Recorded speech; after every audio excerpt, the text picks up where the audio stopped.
Hey everyone, and welcome back to my new YouTube series, Moves That Every Intermediate Should Know or Learn.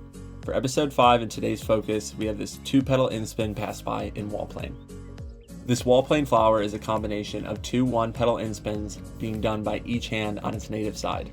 Since each of these Inspins are being done in different spots in our flower grid, it effectively makes it a 2-petal Inspin flower, much like the poor man's 4-petal, which we took a look at in an earlier episode.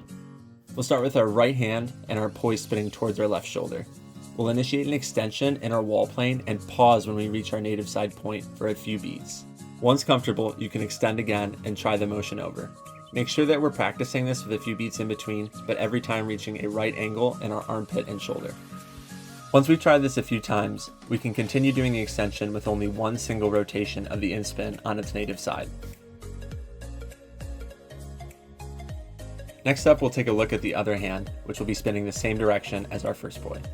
Starting on our native side point, we're once again going to make sure that our shoulder and armpit are at a right angle and initiate an extension on wall plane. Once again, like our last hand, practice this extension with a few beats in between on your native side until you feel comfortable lowering the number of beats from several down to one. Let's try it with both poi together. Starting off with our right hand, we're going to initiate that same extension that we practiced, and this time it's going to be passing by in front of our left hand on our wall plane and returning to its home position. Just like in our drill, we can initiate another extension after a few beats, and then work that number of beats down to a single rotation on our native side, like shown here. You can then repeat this process with your left hand, using a single rotation on your native side and passing by your non-native hand. The next step is to switch which hand is going in front of the other one right after the other.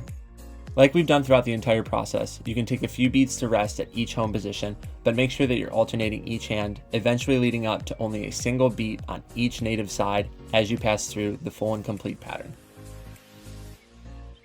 Okay everyone, that should wrap up episode number 5 of my new series, Moves Every Intermediate Should Know or Learn. If you have any questions, feel free to leave them in the comments below. Otherwise, my name's Connor, this has been a full-on fire tutorial, and I'll catch you next time.